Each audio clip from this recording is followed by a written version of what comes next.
Hi, everybody. Welcome to the new panel, the other panel. We are in designing impactful NPCs for your games. I am Steve, the storyteller from Vancouver by Night. I have no idea why they put me in charge. It doesn't make any sense at all. And with me are the following people, who are these folks. I don't know where I'm pointing. It's a common problem with Vancouver by Night. I have no idea where I'm pointing. You're actually perfect because you're in the bottom right-hand corner, so you're pointing up and to the left. It worked out. Okay, there we go. That's up and to the right for me, so I don't know what's going on. So, anybody want to introduce themselves next? I'll do it so I can do it very quickly because I've done it like 20 times so far this con. You're a pro at this now. Ian E. Muller, co-founder of Gehenna Gaming, VP of Strategy. Next. Rick from Gehenna Gaming, Def Malkavian on Twitter. VP of Community Engagement. Oh, fine. I'm a Ravnos on Twitter. That makes sense. You're Ravnos. I'll take next. And that's everybody introduced because I can't see anything right now. Oh no, we got three more. Go ahead. Somebody else. I'll go and leave the doppelgangers for last. I'm Joshua Doetsch, freelance writer for tabletop games and video games, and happy to be here. I'm James Davey. I am co-founder of Gemini RPG. We recently kickstarted The Midnight World, which is our personal take on horror RPGs. We've run a bunch of games for the con. Can't wait to share more about our game with you guys. And that's everybody? One more. One more. I'm the Conri. I'm the editor-in-chief and co-founder of Devil's Luck Gaming.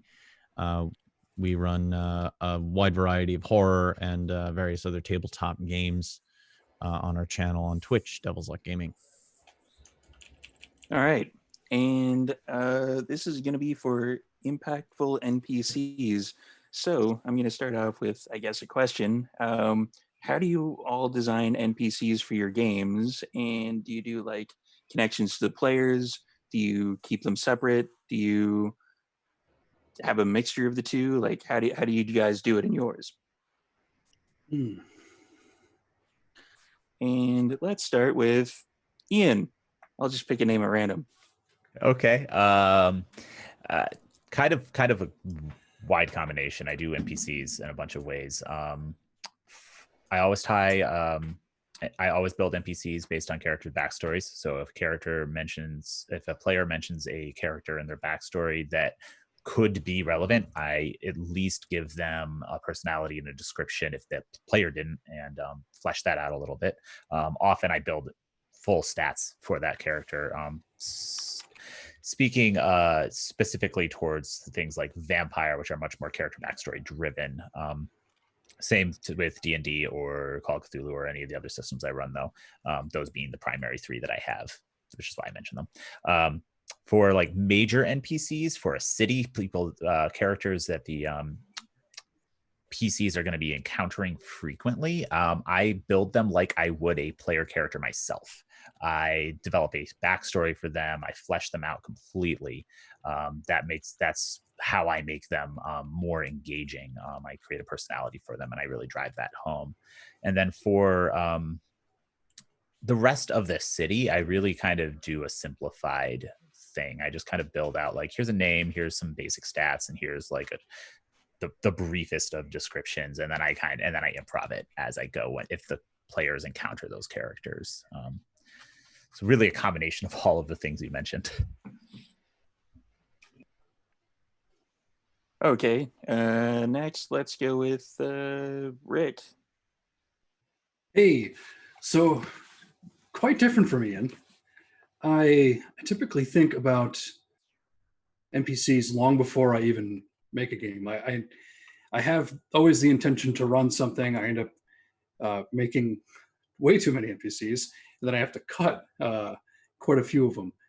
That cutting process usually involves with once I got a huge list of them, if there's ones that I can't remember off the top of my head as quick as the others, I'm like, well, obviously I don't care about this one as much. So obviously, if I'm not interested as much in my own NPC, the players aren't as well. but I try to build them out. I like Chicago by Night's set up for characters, how it has Mortal Days, Kindred Nights, their backgrounds, like the rumors, whispers, some of those things that can help you mentally jog kind of like aspects of a person, no matter what game it is. It helps you just realize some of the other things about an NPC that can make them worthwhile, that can make them a better fit and tie in to your world.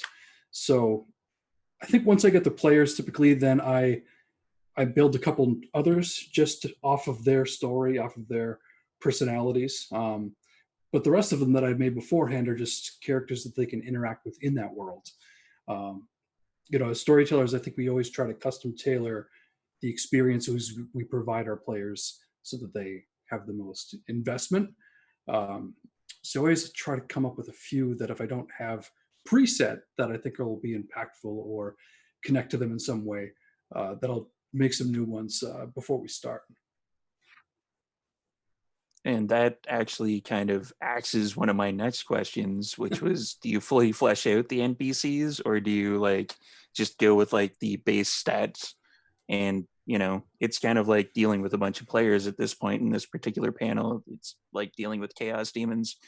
Let's go with James next. So I think it really depends. One of the things that to sort of add on to what Rick was just saying, I definitely think that it's very important that your NPCs, especially when you're designing them to be like really integral to the plot, I definitely think it's important that you sort of baby them a bit, but it's also important that they not take over the spotlight from the players. So I tend to stat them out kind of vaguely, like, what do I need this NPC to do? If this NPC is there to sort of be a constant harrowing force, I'll probably stat that at least their combat blocks out just in case the players do the thing players decide to do occasionally and just fight the NPC right then and there. But normally, I'm only going to completely stat out I'm only going to make a character sheet for an NPC if that NPC is maybe sort of the big end game NPC, that it's really important they have every single thing they're going to need. Otherwise, I'll sort of like, okay, this is a combat NPC. I'm going to stat out certain combat blocks, but sort of vaguely, I know that I want them to roll, say, 5 dice for everything else or 3 dice for everything else. That's the way that I tend to do it, because I feel like if I get too into like, I really want to character sheet out this character, I'm going to end up creating a baby NPC that it's really hard for me to let go of. And I don't want to do that. So I do want to keep a little distance between me and the NPCs. All right. And who haven't I covered yet? Josh. I used to stat out everything really intensely, and it would make it harder to kill my darlings or follow the interests of the players. So now I treat the NPCs a little bit more like if I was raising kids in the Dark Ages. I don't get too invested unless they've survived a bit. But I try and follow the players' interests. Like other people have said, they make characters based on the PC's backgrounds, because while I like to make a setting and a storyline, I try and leave room for the characters to breathe and affect that world so they feel more attached to it instead of just thrown on top of it. And sometimes that'll be making the characters that their background suggest, or taking NPCs if it's a pre-made adventure or something that I've been jotting down for a while. I'll try and connect those characters. If it's a vampire game, maybe it's cool if this NPC is the sire of that player, or they have some kind of history. Or sometimes the connection is really just thematic. They or their families have never met, but here's an NPC that's a shadow reflection of one of the player characters. What might happen to them if they continue this way or that way, or a similar profession or something like that. That's a good idea, to show an NPC who's a darker reflection of one of your players, like what could go wrong if you went down that path. That's awesome. They like that investment, and just like in anything, it's good when you see like, oh, the thing I put out there was taken in and thought about, and I'm not just shouting out into the void with my little character. I'd love to do that. And looks like Conri has taken a leave of absence for the moment. So, it's this sort of kind of bleeds into the next question that I was going to ask. It's like, how powerful do you make your NPCs? But at first, I'll answer my other question while you guys think about that.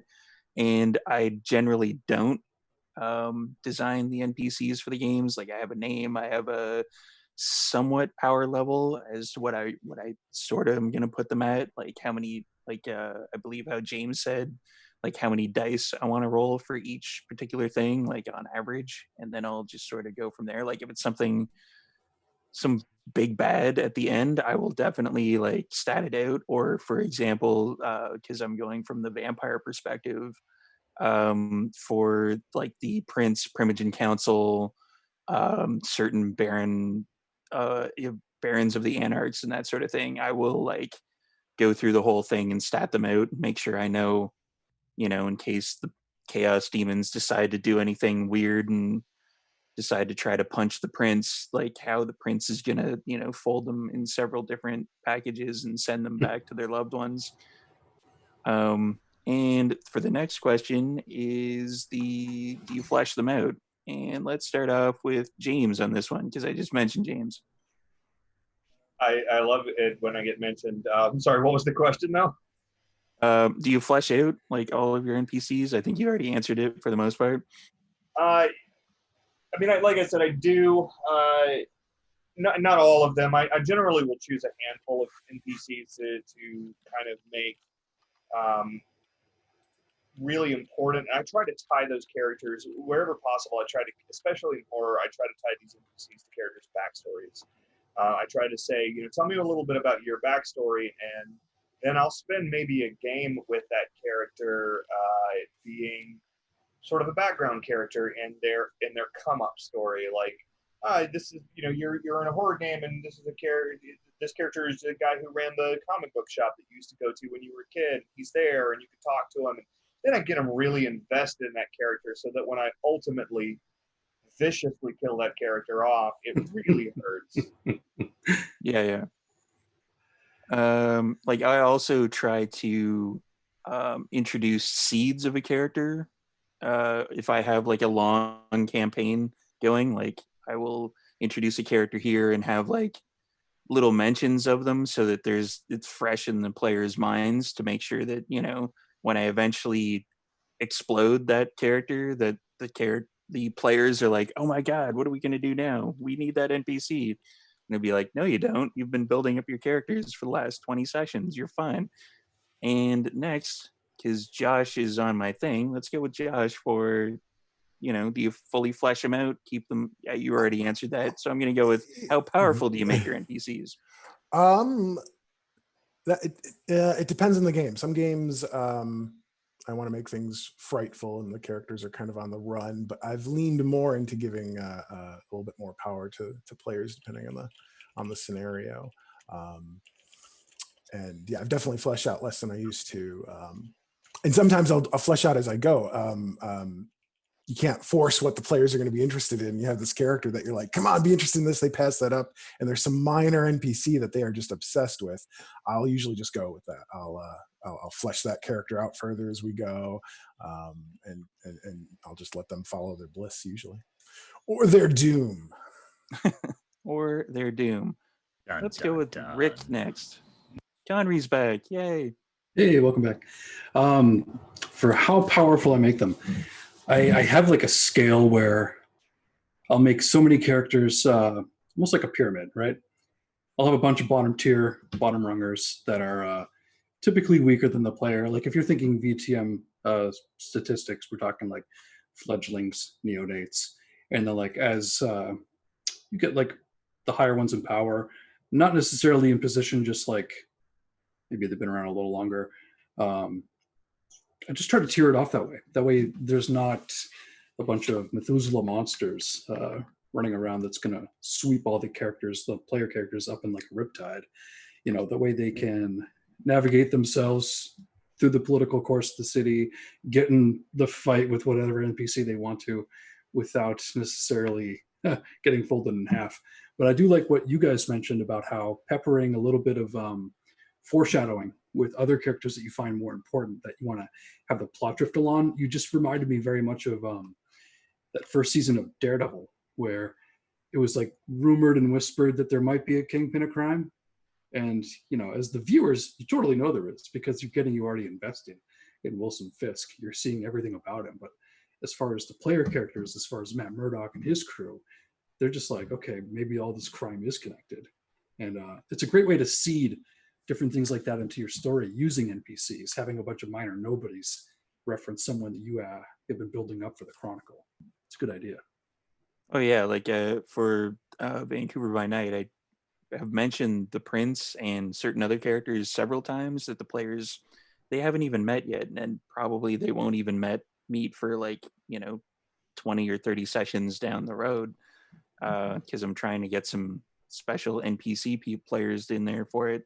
And now that Conri's back, Conri can answer my question, which is like, how powerful do you make your NPCs? And let's fold it in with the other question that I already asked that you were missing for. And how do you design NPCs? Oh wait, we already answered. Yeah, how do you design NPCs for your games? Like, do you have like the full character sheet? Do you just do like vague, like these is the minor little bits of skills that they have, that sort of thing? Like, how do you put it all together? I use a very because I got to listen to everybody first. I use a lot of the different techniques that everybody was mentioning before. When it comes to actually statting things out, if they are somebody that isn't like absolutely intrinsic to any kind of story, I'll probably give them like a good at, okay at, and desperate pool or number for whatever they're doing. Which if you actually break down any system that you're playing, you can find where certain numbers should be for those values.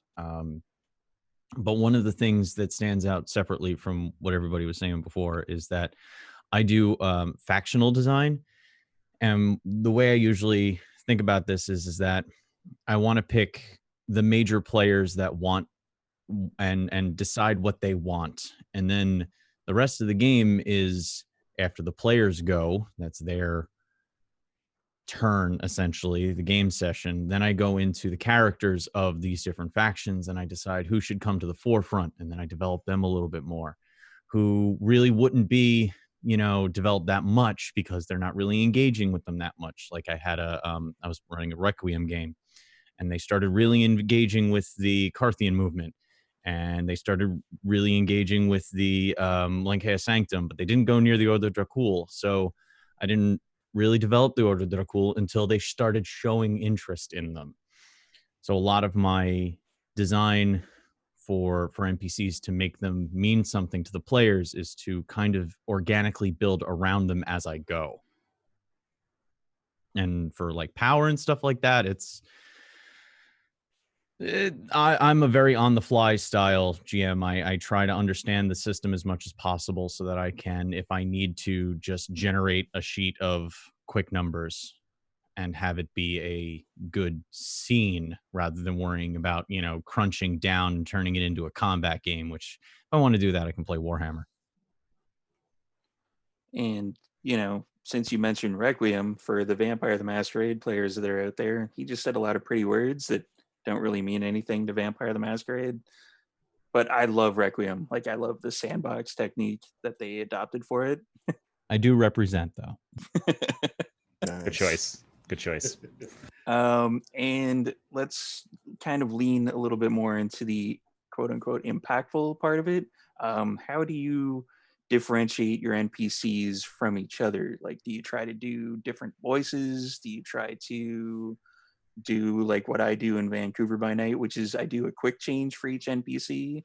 Like what do you guys all do for that? And let's do a random order thing, and that just flipped really weird. I can't see anybody's name on this thing. There we go. Let's go with Ian first. Sure. I actually didn't answer the last question, and my answer Oh. is very different from everyone else's. So I want Let's to touch answer on it that one first. very briefly, which is I actually level up the important NPCs, the ones that the players interact with regularly. I give them experience, and I level them up as the game progresses. Interesting. Which, Rick, you don't know that. Rick's a player in my V5 game currently, so shh. As a question, sorry to interrupt you.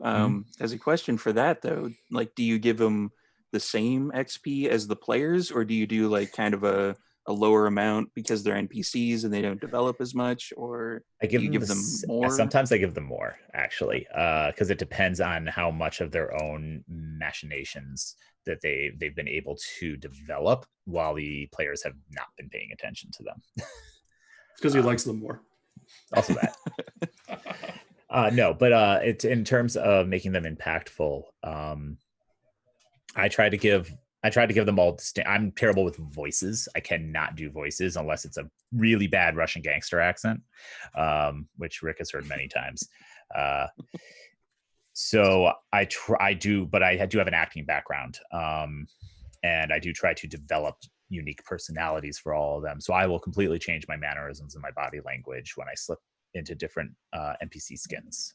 That's kind of how I tried to make them come across as unique and personable, a character that the players will actually care about engaging with. And I'll slide it over to Conri, wherever he is on my screen. I do voices. I also come from an acting background, but I definitely did get into accent mimicry at times, and it is it's a fun part for me to kind of find what a character sounds like, whether it's something just on the fly where I need somebody who's kind of sassy and it's just going to become Antonio Banderas for a little bit, or if I've been watching a lot of Swampers on History Channel and I'm going to go with a Cajun accent, appropriate for a character in a swamp, mind you. But one of the biggest and easiest techniques you can use if you're not going to go full on voices is learning how to change up your rhythm of how you're speaking. Changing something as simple as your tone of voice. Are you going to go with something lower? Just changing the pitch of your voice. You don't have to go full blown method acting, figuring out, I need to find the character. No, you don't really have to do that. You just have to know how to apply, it's going to be a big guy, so we speak a little bit lower. And you don't have to go super crazy with it. Just changing little things about how you speak can give a character its own voice at the table. You said what I was trying to say much more eloquently. Thank you. All right, Josh, same question. I too come from a theatrical background, and sometimes I'll do voices. But if there's a game with like lots of characters, I might not do very full-on voices with all of them, especially if it's a voice that I'm just having trouble with. And as a storyteller, you don't need to master a million voices, like they were saying. You just change your inflection, do some body language. A trick for an accent is just to go very subtle with the accent. There's lots of great videos on YouTube that'll give you step by step, but you don't necessarily have to go through all of those. You can pick one tip they give. Do this with your consonants, or talk from the back of your throat, and just add that one thing to your character. I think the great thing about tabletop gaming is that your audience are also your co-storytellers. So they're working with you. They're on your side. And they're going to use their imagination. So if you give them, for a lot of my characters, I'll try and leave some note where they just have one little personality thing. Maybe this character doesn't like to make eye contact, or this character's constantly moving, or it might be a voice thing. And if you give them that one thing, or you give a little bit of narration about that one thing, they'll work with you to imagine that character that way, especially if you're consistent every time. If there's a certain way you sit every time a reoccurring NPC comes in, they'll know, oh crap, it's that guy, before you even open your mouth. You can be a little bit foreboding that way. All right, Rick, let's follow up with that same question. I do a lot of voices. Usually not when it's like a midnight game and you're exhausted, but typically, yeah.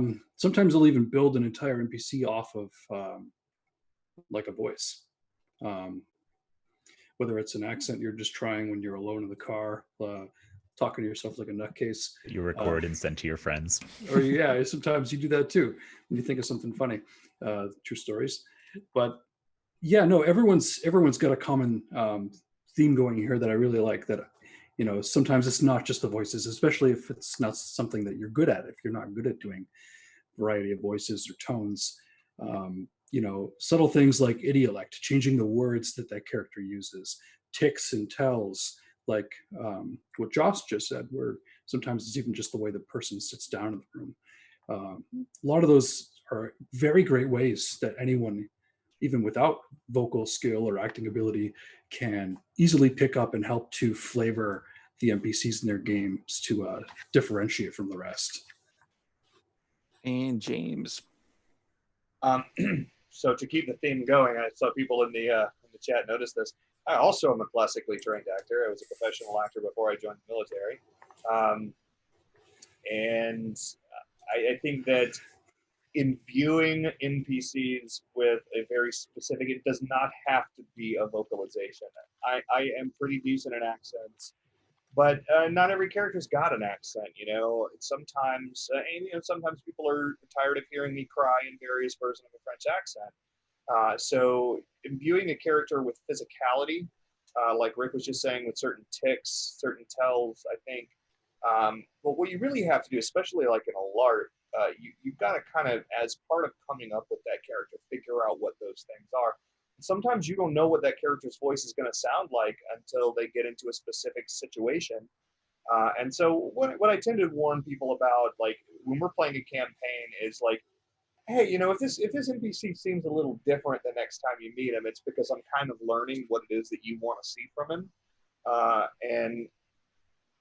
I feel like there becomes a point where that character's physicality and vocalizations are locked in really, really strongly. And from then on, like you guys were saying, the moment that I walk in and put my book down, people know what NPC they're about to be subjected to. And then I also sometimes do the thing where I forget which NPC I'm playing, and I forget his name, and I say whatever his name was last time. It's his name again. I don't know. But this is not that important. So they can tell. A lot of my players will joke and tell you that they can kind of tell when an NPC is going to be important because they've got a name, and they've got a vocalization, they've got physical tics. They're like, oh, this guy. If I ever really wanted to screw with my players, I would make a character like that gets killed off 30 seconds later. Can I add something to what James just said, actually? Yeah, go for it. I like how when you were saying you might start off a character one way with a certain voice, and as you develop how you want to run that character, that can change. As a player, I think it would be interesting because I'd be looking at that change in that character's voice, and the background like wheels in my player head would be like, what happened to this guy? Did he go through something? Did someone make him talk or pressure him into not talking to my character, my comrades? And it's funny that subtle plays like that with your NPCs, just changing their behavior, especially if it's a pattern that has been developed that suddenly breaks. Great way to add tension and just pressure onto the player characters, Which is the real voice. To add on quick, like just if you're not comfortable doing voices, try not to do them because it can bite you in the ass. This happened to me because my players decided to listen in on a meeting where 3 separate Elector Count characters were having a secret meeting, and I had to do 3 separate German accents for 3 separate old German men from Warhammer. It was my biggest task, and they even called me out at one point, and I had to pretend, what did you think of my accent? My impersonation of the burger over here. It can bite you in the ass. It's also you got to be careful doing vocalizations, because if it's a difficult vocalization or one that is very close to another one, you may find yourself sliding back and forth between French and German, and your players are gonna be like, is the character doing that, or do you suck? Like, okay. So I used to work with I still do now. I was going to say I still do, but then I was like, no, I don't. Yes, I do. I'm tired. Sorry. I work with a lot of Romanians for my day job for development companies. And at one point in a game, I think I was playing with Rick. I was like, I can do a Romanian accent, and no. No, I was like, I'm pretty sure that's Ukrainian, Eastern. No, I'm just gonna stop. Nope. So, hi again, everybody. I'm going to answer that question. I'm Steve. I do not have a classical background in acting. I do not generally do voices. In Vancouver by Night, I do quick changes. So I kind of took a page from Tony Todd's book in that there's a special feature on The Crow where he's explaining how he got into his character that he plays, because he's sort of like the bodyguard of the main bad guy. And he explains that, you know, he was having a hard time trying to figure out the character and figure out what that character's motivations were. And then he walked into a shop and he found one of those like articulated rings that has like the 3 sections that when you bend it, the ring bends with your finger. And he, you know, it instantly clicked for him that this is something my character would wear. And he started to do stuff like that. So what I do is I, you know, put on like a suit jacket, or I put on like a hood or something, just something that lets the players know and lets the viewers know this is this character. And it helps me because it's like, if I have this, I can slide into kind of the mentality of that particular character and kind of go, okay, now I'm playing the Tremere Whip, and he does this way, and he does that way, and he, you know, has all of these different quirks and personality features. It's just easier for me to do. Let's see. Is there anybody I missed on that question? No? Okay. For the next one, this will probably be the last question we get to because we're running out of time because I was late. Sorry about that again. The tropes versus stereotypes. Like for your NPCs, do you use like stereotypes? Like for example, in Vampire, there's like Bruja, or like the, you know, biker jacket wearing like tough guys. Do you kind of lean more into the stereotypes with it, or do you try to lean away from the stereotypes with it? And let's start off in the opposite direction. Let's go with James first. I think I do a little bit of both. I think that there are definitely times I like to play against type. One of my favorite NPCs I ever created was for a vampire game. I created a Tremere Primogen that you would have, for everything in your heart and soul, would have thought was a Bruja. And I've seen a lot of Tremere that kind of look like Ventru, so I wanted to play with this. I wanted to kind of throw it on its head, and you got this this, you know, what looks like maybe a 22-year-old kid with tattoos all over her neck, and she's always like, you know, being kind of rude and kind of crude, and she's got these passionate things she fights for. And so the whole it was in a Sabbat game, and this whole pack was like, well, it's a Bruja, so we have to know what we're really getting ourselves into, etc. Then they get there and she starts lure flaming them, and they're like, oh, we made a mistake. So I like to play with that a lot, but I also just, anytime that you're playing NPCs to stereotype, you do have to be very careful. On the one hand, that you don't do something that's like grossly offensive when you're playing to a not like a character archetype stereotype, but to some other kind of stereotype. The other thing you have to be careful about is if you play really hard to stereotypes on characters like this, it's very easy to back yourself into a corner that you can't get out of. Like, you know, I played this Ravnos this way this whole time, and now I don't know how to explain that the way that I played this Ravnos is actually a good guy, and you know, it's. So I try to go more to the trope side of things, and I try to throw stereotypes on their head as much as I can, without making that just the theme of all of my games. But I definitely don't play, especially with Vampire Clans. Yeah, Vampire Clans suggestions in their books are suggestions. Not all Bruja behave the same way; they just don't. So I kind of throw those stereotypes to the wind wherever I can. All right. Speaking of Ravnos, Rick. Hey. Or is it Ian that's Ravnos? I can't remember. Ian is the Ravnos. Yeah. Yeah, same question. Do you like lean away or lean towards? Do you do a mix? If I'm improving NPCs on the fly, which I do very regularly because my players often are like, I'm going to go do this. And I'm like, cool, didn't plan for that. Let's figure that out off the top of my head. Yes, I will lean on character archetypes. I prefer to call them the leather jacket club Brujas, the we don't want to live in the city and avoid vampire society gangrel. I will do that, but I always still customize each NPC and give them an actual personality. For more important NPCs, reversed. None of the NPCs that I use in my vampire games are clan archetypes. Not a single one. I like to think so anyway.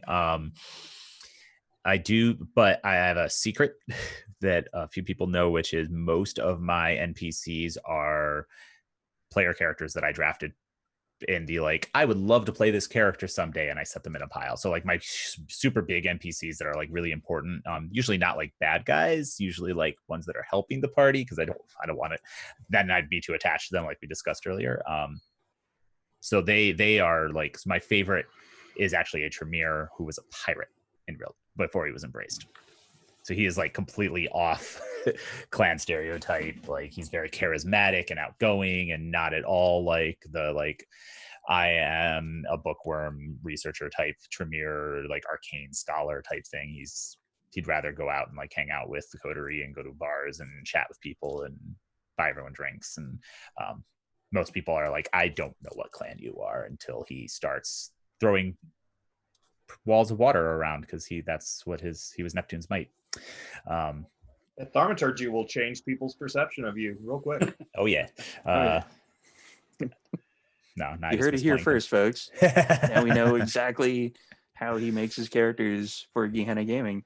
All right, and Rick, let's go with you next.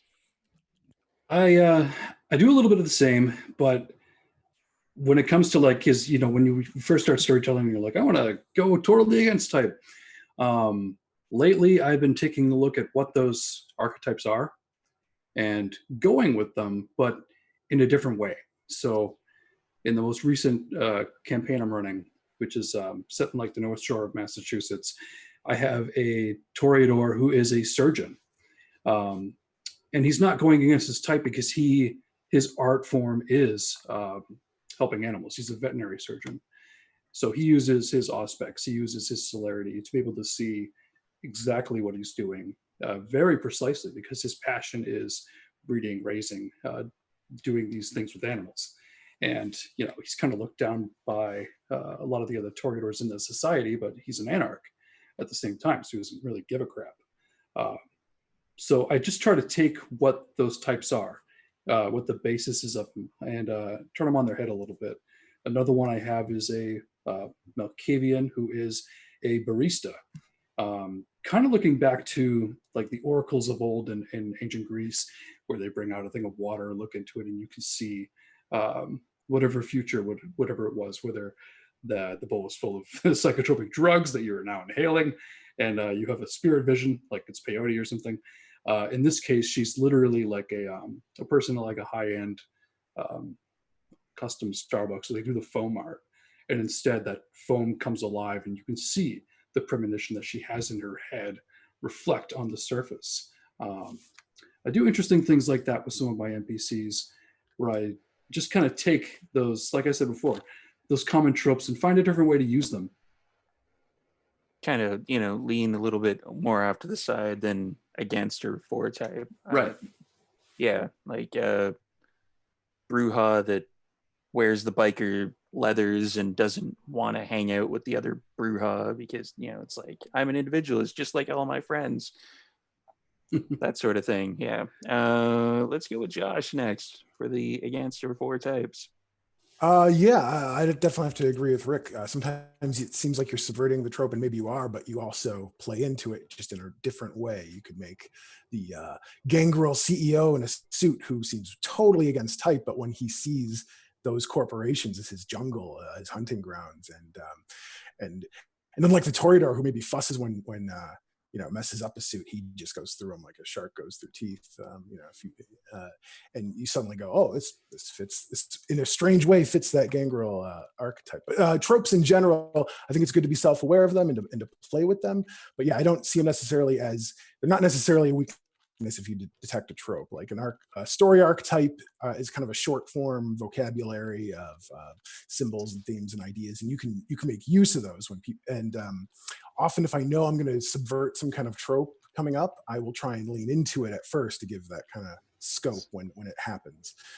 If I have that atypical character, I want to show the supposedly typical character version of that, maybe to kind of play off that. But and definitely when I make characters for vampire, I tend to like messing with the stereotypes. I've played the homeless Ventru, the hideously deformed Toreador, a feral Tremere.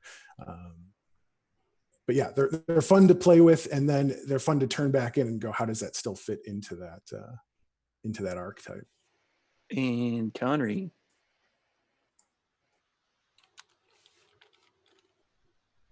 Yep. I come at it from a different angle from most, in that I'm creating the character for the moment, and then I'll see what they fit into best, and then maybe I'll apply that, or maybe I'll pick something nearby. For me, it's more about their importance to the story. And if factionally they have to be part of a specific group that has a trope attached to that group, obviously that's going to inform my decision. But if there's no requirement to have somebody be a specific, if we're going to keep with vampire stuff, because that's what we've been using, clans and stuff, if there's no actual specific requirement for it to be a specific clan, at that point, it's just go with what design wise for the plot, for the story, makes the most sense, and then build around that. So you can have your you can have your underground intelligence operative, but there's 8 ways to skin that cat. It just so happens most people easily and quickly jump to, oh, well, that's Nosferatu's job. You can do that in so many different ways that only if it needs to be factionally within the story that character be Nosferatu should you go with that. Otherwise, try something different and see how you can make it still work. There's the fine line between trope and stereotype is also a tightrope to walk. And if you're feeling like maybe you're getting a little too stereotypical with your characters, that your players pick out what a character is going to be like well ahead of time too often, maybe start throwing those curveballs in there where you start changing it up. Yeah. Well, one of the things that I've kind of been doing myself is when I first started out, it was go with the stereotype, and then I started to go against the stereotype. And now with V5 coming out, everybody's like, oh, I don't want, any stereotypes in my game whatsoever. So I've started, the trope basically has become go against type. So I've been kind of leaning into the type again, kind of going like, this is a Bruja, this is a Tremere, this is what they do. They wouldn't be, in my opinion, they wouldn't be stereotypes unless there was a bunch of people who actually did that sort of thing, like the Tremere carrying around the pile of books, that sort of thing. And we are coming close to the end times, and I don't want to go over. Give everybody in the next one a chance to do what they do. So are there any final thoughts from anybody? Thank you guys for having me as part of this panel. Let's go with That's it. thanks for joining. I don't know why they put me in charge. I don't know what the hell they were thinking. Pretty sure you suggested the panel. Oh yeah, that's true. You made the mistake of suggesting a panel. You ended up in charge of one. Yeah. Oh yeah. Yeah. So we did have someone Oh, yeah. suggest a panel and explicitly say, I do not want to host that panel, but you should do it. And we were like, that is a good idea. And we got someone else to run it.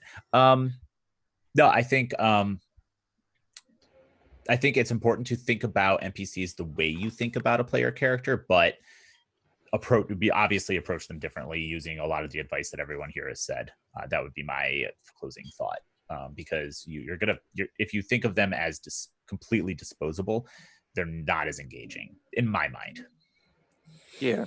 Well, yeah, like the NPCs probably wouldn't have made it this far in whatever game you're playing, whatever society it is, unless they actually knew what the hell they were doing. It's like, Um, the thing I always remind myself of is the players are not playing in a static world. Things are changing around them regardless of what they're doing. So like my NPCs, if the players go 8 sessions without discovering what one NPC's true motives are, he's going to keep progressing his plan while they're doing other things. He's not just going to sit and wait for them to finally figure out what his plan is. So that can erupt in their faces when they least expect it. Getting out and done. that is true. Anybody else? Any quick final thoughts? Thank you for hosting this panel. And hey, it was a good idea to do this, and we'd have you do it again. We had a good time. I occasionally have good ideas. As you can tell from Vancouver by Night, generally not, but occasionally I do have good ideas. And Conri, any thoughts? Final thoughts? That you should always be reminding yourself while you're designing NPCs that your NPCs are there to serve the enhancement of the story, not really to just be stat block roadblocks to your characters. They should enrich the story in some way rather than just get in the way. So make sure that you're tailoring the purpose first, and then worry about where they fit stat wise or clan wise or trope wise. Just figure out the need for the character first. That's a great All point. right. And Josh? Final tip exercise would be to go through your characters, think of an absolute about them. They're always ruthless, or they're always fearless, or they're always fearful, and then add an exception to that absolute, and that makes interesting characters. Al Swearengen's a really ruthless character, but there's a few exceptions to that. Hannibal Lecter, kill anyone, yet something about Clarice Starling makes him go, she's more interesting here. It's also a good tip for player characters, especially when you're solving a problem at the table where the defense is, I'm just playing my character. You figure out, why is this an exception to that personality trait? All right. And on that note, we don't have any time for Matt Damon, so we're going to actually kick ourselves off. And thank you, everybody, for attending. Donate below. If you can't donate, share, subscribe, Twitter, Twitch, Instagram, everything. And thank you all for coming. Thank you, everyone. Thanks, everyone. Thanks, everyone.